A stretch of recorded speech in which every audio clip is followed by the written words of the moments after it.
One of the most frustrating parts of complex PTSD are the symptoms or the coping skills that make you feel crazy. So, for example, talking about emotional flashbacks. Emotional flashbacks can make you feel as if there's something wrong with you that is inexplicable and that nobody can understand. So, emotional flashbacks are different from PTSD flashbacks because a PTSD flashback has an understandable, logical memory attached to it. So let's say I was serving my country and loud noises. Obviously, when I was serving my country, loud noises meant my life was in danger. So now I'm back home, and anytime there's a loud noise, a car backfires, a helicopter above me can make me kind of be flung back into that time when I was at war. And I'm going to have these overwhelming sensations in my body, right? That feels uncomfortable, but at least you have the logic that what's happening in my body is because of this noise. So this is what happens when you have a CPTSD flashback, which, by the way, there is no logical component. There is no memory attached to a CPTSD flashback. So let's say in childhood, every time you walked in front of a Japanese maple tree, for whatever reason, you don't even realize you're walking in front of a Japanese maple tree. You're not even paying attention to the tree. But for whatever reason, there's one in your yard. And every time you're in front of that tree, your parent shames or screams at you. Now, it has nothing to do with the tree. It just happens to be that every time you're leaving your house, that's what happens, or you're entering your house. Well, your nervous system is seeing the shame, the rage of your parent, feeling the danger as if your life is on the line. Because, right, as a child, you are dependent on your caregiver for survival, and it's noticing everything, because that's the difference between our subconscious mind and our conscious mind. Our conscious mind can only process a certain amount of information. Your conscious mind is looking at your parent, seeing the rage and feeling the fear. But your subconscious is seeing that. It's seeing the maple tree, it's seeing the time of day, it's seeing the weather that happens every time. It's noticing the clothes of your parent, the expression on their face, the color of their eyes, and it's registering the fear, the chronic fear and survival that's happening with all of these other things. And when trauma happens in childhood and it's overwhelming, the brain develops this coping skill of saying, okay, this is too much for the child. Let's compartmentalize this and store this. And it gets stored in the limbic network. And it gets stored as sensations. There's no logical sequence that, oh, my mom yelled at me when I happened to be outside and I happened to notice this, and that's why all of these things are associated together. No, it doesn't happen that way. So as an adult, maybe the trauma was dormant for a long time. But as an adult, for some reason, you suddenly find yourself walking in front of a Japanese red maple tree. And your body freaks out and you can barely breathe. Your legs feel like rubber. Your heart is just pounding. Your hands are sweating. You're with somebody that's just a friend, right? But something in their expression reminded your nervous system, happened to see the tree at the same time. And all of a sudden, the fears that in the past, your nervous system associated all those things together come up.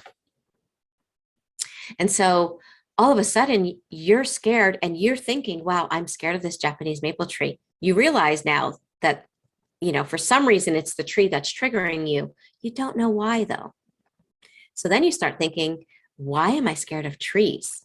Like, that makes no sense. And now you're walking through the woods, you're taking a hike, and all of a sudden you're around a different kind of tree.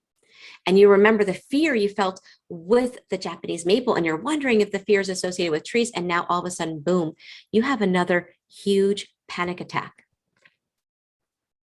And now it's kind of morphed. The fear is morphed into trees. And then you think, well, it's because I was hiking. And now you're afraid of hiking. And can you see how CPTSD emotional flashbacks not only don't make sense, but they can morph into other things? and they can make your life get smaller and smaller because you start avoiding these things and you don't know why. So if this resonates in any way, imagine me giving you a huge virtual hug and letting you know that I completely understand that because I went through the same thing. And it was awful. And it was the worst part of complex PTSD, where the emotional flashbacks, where my brain associated fears with things that didn't make sense.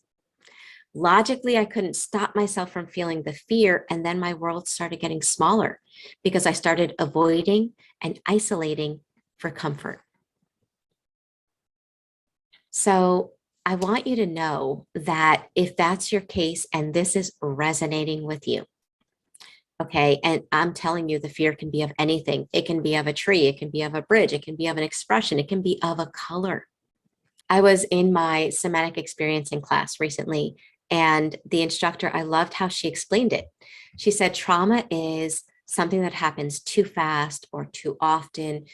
It's too much, too soon for the nervous system to digest, to process, and to release what's happening.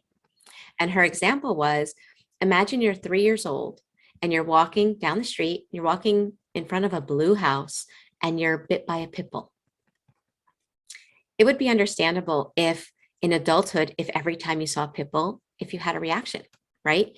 You would have an understanding of, oh, that comes from this. That would be a PTSD flashback. But imagine walking in front of a blue house. You're not even looking at the blue house, right? Because your conscious mind isn't paying attention to that. But your subconscious is noticing everything. It notices the blue house. It sees a little tiny dog, but for whatever reason, it thinks dog, blue house, and boom, all of a sudden you're having an emotional flashback. It's the blue house that triggered it.